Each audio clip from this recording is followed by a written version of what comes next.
Selamat sore teman-teman sekalian dimanapun berada. Selamat hari Minggu, menikmati sukacita kebersamaan dengan sesama kita dimanapun berada. Dari tepian pantai Tatahadeng, Siau, Kabupaten Kepulauan Sitaro,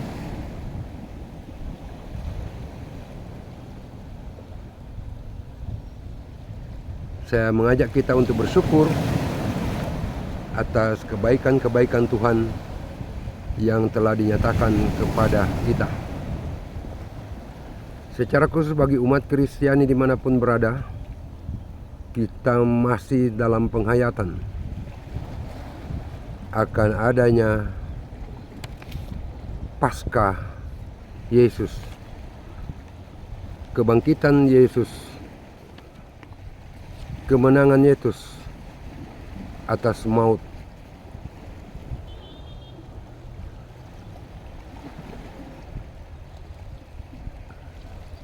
Dari tepian pantai ini pula saya mengabarkan berita sukacita tentang kasih karunia Allah kepada kita. Kasih karunia Allah yang menyelamatkan semua manusia. Kasih karunia Allah yang menyelamatkan orang-orang yang hidupnya bergantung kepada Allah. Seringkali doktrin atau ajaran tentang kasih karunia Allah disebut sebagai ajaran yang memungkinkan orang untuk berbuat dosa, untuk melakukan dosa. Kita dengar firman Tuhan ini. Roma 6 ayat 1 dan 2. Jika demikian, apakah yang hendak kita katakan? Bolehkah kita bertekun dalam dosa supaya semakin bertambah kasih karunia itu? Sekali-kali tidak. Bukankah kita telah mati bagi dosa? Bagaimanakah kita masih dapat hidup di dalamnya? Tidak. Mengapa kasih karunia? Karena hanya kebaikan Tuhan. Hanya karena kebaikan Tuhan manusia mendapat keselamatan. Hanya karena kasih Tuhan manusia memperoleh pengampunan dari dosa-dosanya. Sebab apapun yang dibuat oleh manusia, termasuk kebaikan apapun yang dibuat oleh manusia, itu tidak dapat melunasi, tidak dapat membayar dosa-dosa yang ia lakukan di hadapan Allah. Penghapusan dosa atau pengampunan dosa hanya dapat dilakukan melalui penebusan darah, dan itu pun hanya dapat dilakukan oleh seorang yang mengasihi kita, yang menyayangi kita, yang mencintai kita, yaitu Tuhan Yesus Kristus. Pertanyaan lagi, mengapa kasih karunia? Karena menilik keberadaan hidup manusia. Tidak ada hal yang dapat dilihat sebagai sesuatu yang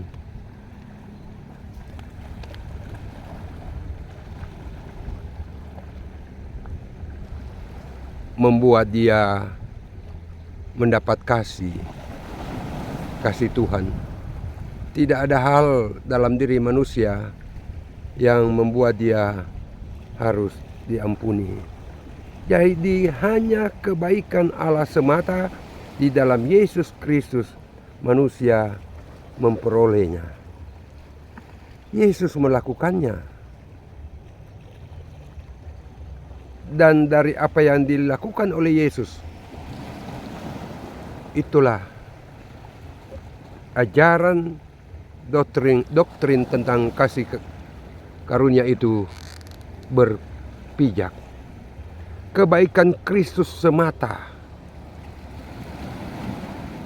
dengan tidak memperhatikan perbuatan-perbuatan manusia, termasuk perbuatan jahat yang dilakukan manusia. Manusia memperoleh kasih karunia. Dan itu tidak gampang. Tadi saya katakan bahwa kasih karunia itu lahir melalui penebusan Kristus. Darahnya ditumpahkan dan ia mati. Kalau ditimbang-timbang, seringkali ada orang mengkritisi, masa Tuhan kok begitu? Seandainya Yesus yang adalah Tuhan itu menunjukkan kuasanya dan menghilangkan rasa cintanya kepada manusia, dia bisa saja menolak. Dia bisa saja balik menuntut orang-orang yang menderah dia, orang-orang yang menghina dia, orang-orang yang mengejek dia, orang-orang yang membunuh dia sampai mati itu. Tetapi dia tidak melakukannya.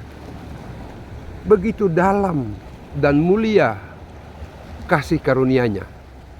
Begitu dalam dan mulianya kebaikannya bagi manusia. Begitu sayang ia terhadap manusia. Biarkan manusia menikmati sukacita, sekalipun itu ia harus menderita.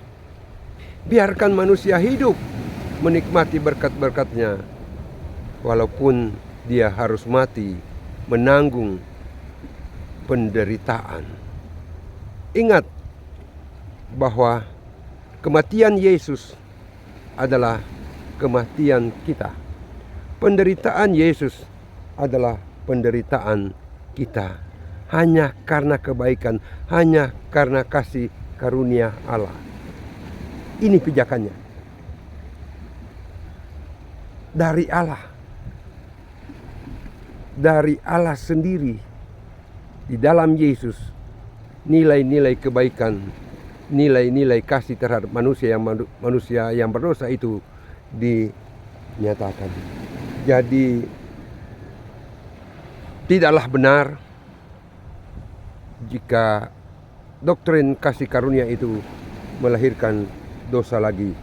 Mengapa? Saya harus menunjukkan juga ayat kepada kita sekalian. Ayat 10 dari Roma 6, ayat 9 dan 10 mengatakan,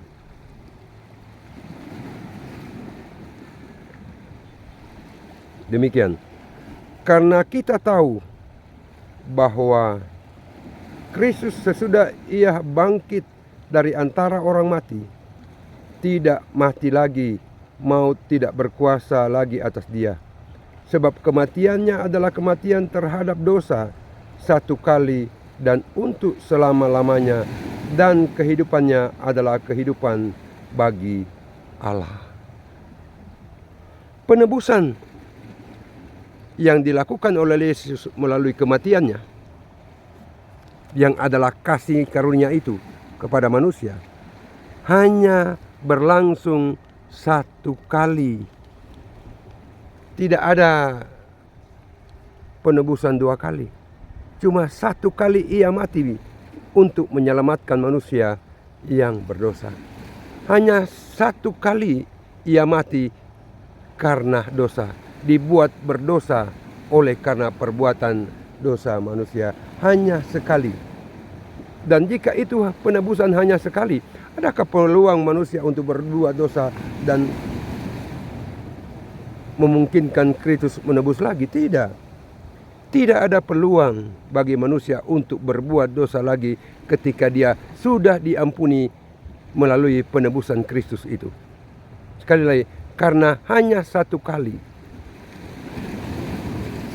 penebusan, dan itu dilakukan oleh Kristus agar manusia menyadarinya. Dan di saat manusia menyadarinya, sudah pasti ia akan bersyukur, ia memuji-muji Tuhan, ia akan terus percaya kepada Yesus dalam kehidupannya. Teman-teman sekalian dimanapun berada, Yesus mati yang sesungguhnya adalah kematian kita, dan itu sudah berlalu. Maut hanya sesaat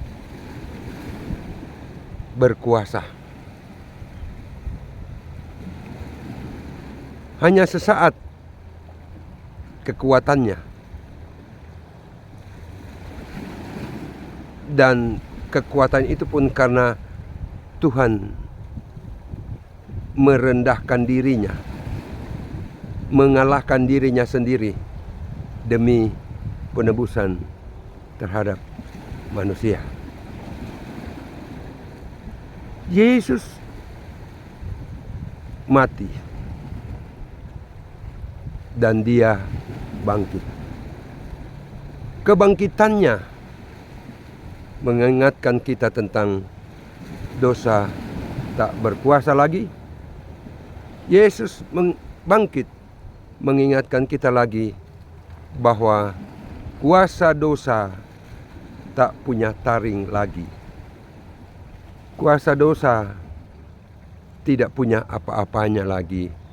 Kuasa dosa keok dan tak berdaya. Membaca bagian Alkitab di Roma 6 ayat 12. Sebab itu, hendaklah dosa jangan berkuasa lagi di dalam tubuhmu yang fana, supaya kamu jangan lagi menuruti keinginannya. Itu ayat 12. Ayat 14. Sebab kamu tidak akan dikuasai lagi oleh dosa. Dosa punya kuasa. Dosa berkuasa. Dan dari mana? Pertanyaan sekarang adalah, dari mana datangnya kuasa pada dosa itu? Dosa berkuasa karena manusia memberikannya. Dosa berkuasa karena manusia membiarkan dosa menguasai dirinya. Melalui apa? Dari mana kita mengatakan bahwa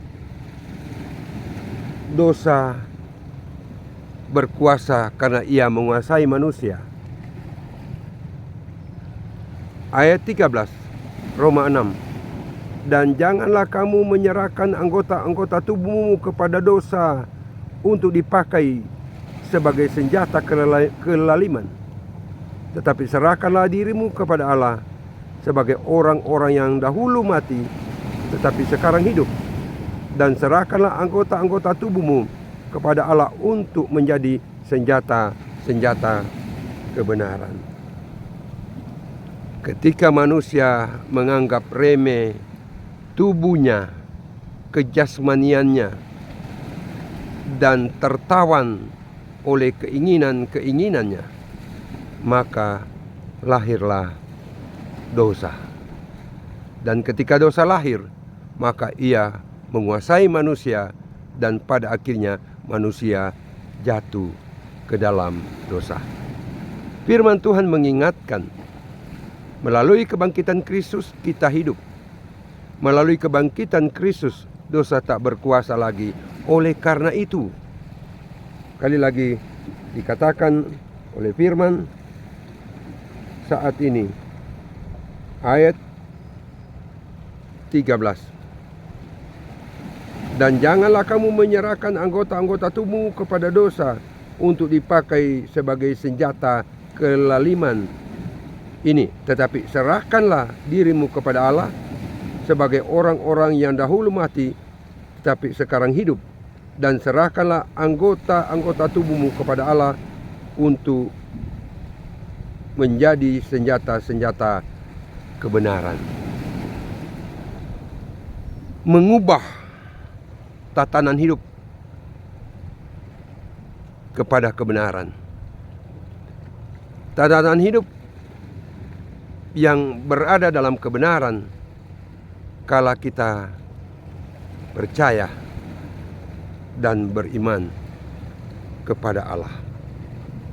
Mengubah pola berpikir yang bertentangan dengan kehendak Allah. Menjadikan tubuh ini juga anggota tubuh kita menjadi sarana kemuliaan Allah. Tubuh kita dipakai untuk memuliakan Allah, untuk memuji Tuhan, untuk bersaksi tentang Tuhan. Realita hidup yang nyata karena kebangkitan Kristus adalah realita hidup yang mengagungkan Tuhan, yang percaya dan berharap kepada Tuhan. Hidup dalam kebangkitan Kristus adalah hidup baru. Hidup dalam dosa telah berlalu, dan yang datang adalah hidup baru. Hidup yang lama bergelimangan dosa, dan hidup baru adalah hidup dalam penyembahan dan dalam pujian kepada Tuhan. Teman-teman, sungguh agung kasih Tuhan Yesus kepada kita. Sungguh mulia cintanya kepada kita.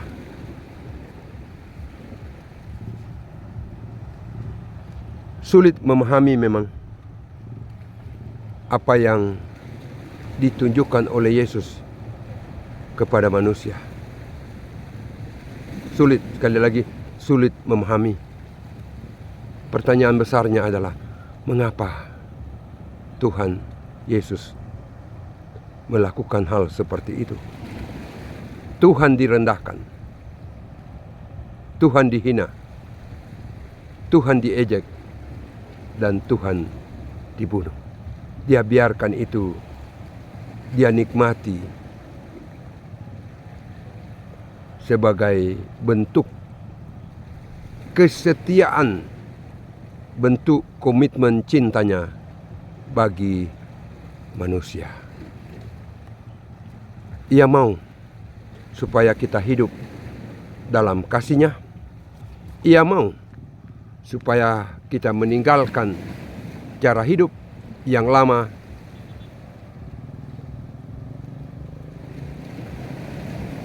cara hidup yang membawa kepada keberdosaan. Ia mau agar kita hidup di dalam Dia yang bangkit itu. Bangkit berarti hidup baru, dan hidup itu punya masa depan dan kekekalan. Hanya Yesus. Itulah sebabnya, hanya karena kasih karunia. Kasih karunia Allah yang nyata di dalam Kristus. Tidak ada peluang dari manusia untuk berbangga diri. Hanya karena Tuhan sayang kepada kita. Kalau Tuhan tidak sayang, kita sudah dibinasakan. Kita sudah hancur lebur. kita tatap masa depan untuk jalani hidup ini dalam keyakinan akan pertolongan Tuhan. Kita hindari segala sesuatu, perbuatan-perbuatan yang membawa kita berdosa di hadapan Tuhan. Kita telah diampuni dan kita telah diselamatkan melalui Tuhan Yesus Kristus. Di ayat 5 Roma 6 dikatakan, sebab jika kita telah menjadi satu dengan apa yang sama dengan kematiannya, kita juga akan menjadi satu dengan apa yang sama dengan kebangkitannya. Esensi hidup yang diajarkan oleh Kristus melalui kematian dan kebangkitannya. Yesus mati dan kita bersama dengan Dia. Yesus bangkit dan kita bersama dengan Dia dalam kebangkitan itu. Luar biasa, bukan? Tuhan Yesus luar biasa bagi hidup kita.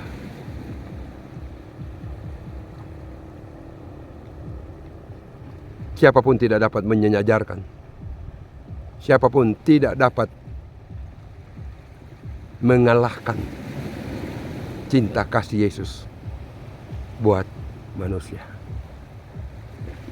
Hidupnya, kematiannya, dan kebangkitannya untuk manusia. Pesan firman buat kita sekalian kini dan ke depan adalah, kiranya hidup kita berarti bagi orang lain. Hidup kita bermakna bagi orang lain. Hindari pementingan diri. Hindari egoisme. Karena tak punya ruang untuk itu. Tak ada peluang untuk itu. Hidup hanya karena kasih karunia Allah adalah hidup yang bermakna bagi orang lain. Hidup yang berarti bagi orang lain.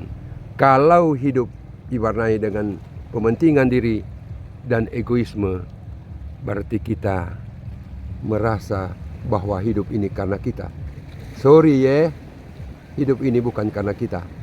Hidup kita yang kita nikmati kini hanya karena berkat Tuhan, hanya karena pertolongan Tuhan. Oleh karena itu, belajar meneladani apa yang dilakukan oleh Yesus. Hidupnya berarti bagi orang lain. Sekalipun dia menderita, tetapi hidupnya berarti bagi orang lain. Tak ada artinya hidup kita. Tidak ada artinya segala sesuatu yang kita punyai di dunia ini kalau itu hanya untuk diri sendiri. Kita menjadi berarti kalau kita berarti bagi orang lain. Dimanapun kita berada, kemanapun kita pergi, kiranya kita berarti dan bermakna bagi orang lain. Di tempat yang gelap, kita menjadi penerang. Di tempat yang penuh kerusuhan, kita hadirkan damai. Di tempat penuh kesesakan, kita beritakan berita kelepasan. Mungkin tak banyak kata, paling kurang apa yang kita tunjukkan, apa yang kita lakukan, dapat dilihat dan dinikmati.